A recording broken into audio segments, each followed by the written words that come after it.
Gachet, bonjour. Bonjour. Alors, vous êtes personnel finance chez BNP Paribas. Vous avez mis en place le Flex Office chez vous. Oui. La première question était de savoir, est-ce que ça s'adresse à tous les collaborateurs ou finalement que les fonctions support pour l'instant? Et essentiellement des fonctions support, mais on peut imaginer quelques opérationnels au milieu de ce Flex Office. D'accord. J'imagine que ce Flex Office n'est pas arrivé comme ça du jour au lendemain. Quelle réflexion en amont ça a demandé? C'est un chantier qui a duré à peu près 3 ans. Et voilà, en amont, mais également pendant et surtout après également, parce qu'il y a en effet nécessité de suivre. Alors, on devine que l'intérêt premier, c'est forcément d'économiser des mètres carrés. Mais est-ce que derrière, il n'y a pas d'autres finalement plus-values qui sont ressorties après ce premier test? On peut parler de test. Oui, bien sûr. Vous savez, c'est un petit peu gagnant-gagnant. C'est-à-dire qu'il faut que l'entreprise, bien sûr, s'y retrouve. Donc, il y a cette nécessité, bien sûr, de pouvoir réduire les mètres carrés. Mais il faut que ce soit du donnant-donnant. Donc, le collaborateur doit s'y retrouver. Et puis, on a évolué sur les méthodes de travail. On a évolué avec les outils, parce qu'il a fallu en effet travailler sur de nouveaux supports et de nouveaux outils. Donc ça nous a transformé notre quotidien. Alors justement, vous parlez des outils, c'est très intéressant parce qu'effectivement, le Flex Office n'est possible que grâce au spectre finalement d'innovation et outils qui sont mis à disposition des collaborateurs. Une ébauche des outils que vous avez mis en place? Mais déjà, tous les collaborateurs sont équipés maintenant de PC portables. On n'est pas du tout sur des PC fixes. Plus de téléphone sur les bureaux.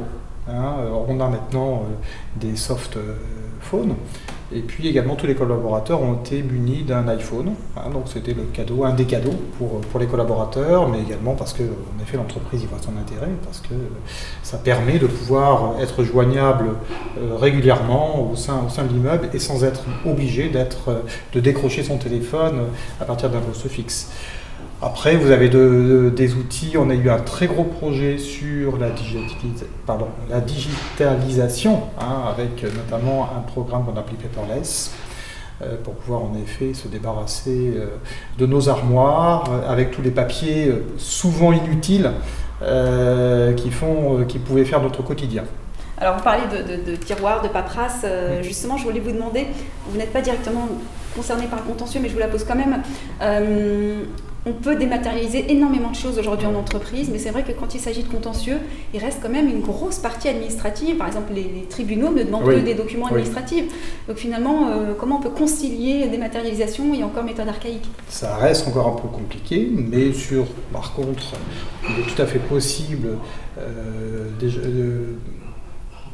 de numériser beaucoup de documents contractuels et qu'on n'est pas obligé après de conserver sur place. On peut après les stocker chez des archiveurs, ce qui permet quand même de désengorger et de gagner encore des mètres carrés.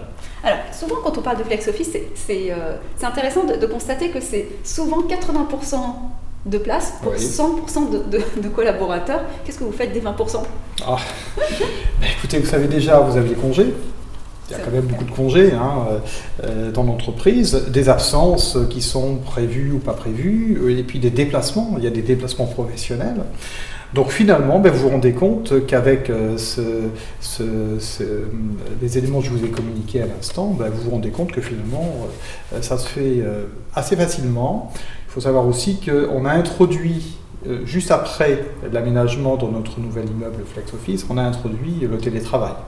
Donc forcément, une journée de télétravail nous a permis également de pouvoir arriver sereinement et pas se dire mais où est-ce que je vais pouvoir me placer? On retombe souvent sur nos pattes. Oui. Et c'est intéressant de savoir, est-ce que vous avez mis en place aussi des outils, des moyens de jauger la satisfaction client? Parce que vous, en tant que porteur de projet, vous êtes satisfait, mais qu'en pensent les collaborateurs eux-mêmes? Alors, on a une enquête annuelle qui existait déjà depuis longtemps, mais une enquête annuelle en groupe qui se fait régulièrement. Alors, évidemment, qui fait le focus sur ces thématiques-là. Et puis, au-delà de ça, le projet, on s'est installé maintenant il y a 3 ans, mais il y a eu un suivi. Il y a eu beaucoup d'ateliers de suivi pour essayer d'améliorer, voir un petit peu les insatisfactions et des uns et des autres, et pour pouvoir en effet essayer de se transformer les choses et puis de nous adapter et de rectifier le tir au besoin. Et aussi, pour me faire un petit peu l'avocat du diable aussi, pour contrebalancer le côté un peu enjoliveur du self-office, l'open space, c'est pas que des avantages. On a par exemple à faire des pollutions sonores. Oui, c'est vrai. Alors, c'est pas vraiment un open space. Certes, en effet, on a fait tomber les cloisons, mais après, enfin, en ce qui nous concerne, on a quand même un aménagement qui reste relativement cloisonné, avec des ambiances très différentes, des types de bureaux différents. Vous avez des espaces où vous pouvez vous isoler. Vous avez quand même plein de choses qui vous permettent, c'est très compartimenté. Donc ne vous attendez pas lorsque vous arrivez chez nous à un immense carré rectangle avec 150 collaborateurs sur un même plateau. C'est pas ça. D'accord ? Donc c'est très compartimenté, l'immeuble est grand. On a l'espace pour chacun des collaborateurs, donc ce qui permet quand même de pouvoir réduire cette nuisance sonore. Les matériaux également ont été choisis pour pouvoir en effet pallier à ces difficultés-là. Alors je ne vous dis pas que c'est parfait, mais ça reste tout à fait confortable. Et encore une fois, l'avantage du flex office, c'est que si vous êtes dérangé à un moment donné par quelques personnes, vous prenez votre PC et puis vous allez un peu plus loin. C'est vrai. Dernière question. Après ce premier essai, si c'était à refaire, qu'est-ce que vous feriez différemment finalement ? Je crois que... Tout va bien.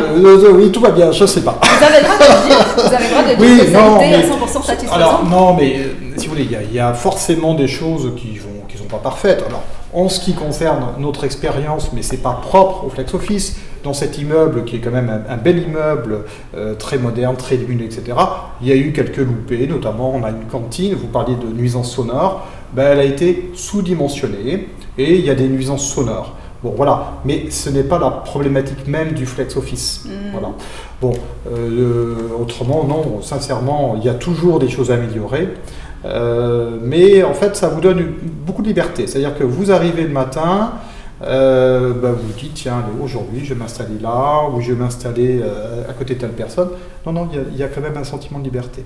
Merci. Et petit détail, moi, vous voyez, j'avais un bureau auparavant. Le fait d'être passé en Flex Office, l'immense avantage, c'est que j'ai plus de papier. Et ça, c'est très agréable. Vous partez le soir, le bureau, il est clean. Super, merci d'avoir répondu aux questions. Je vous en prie.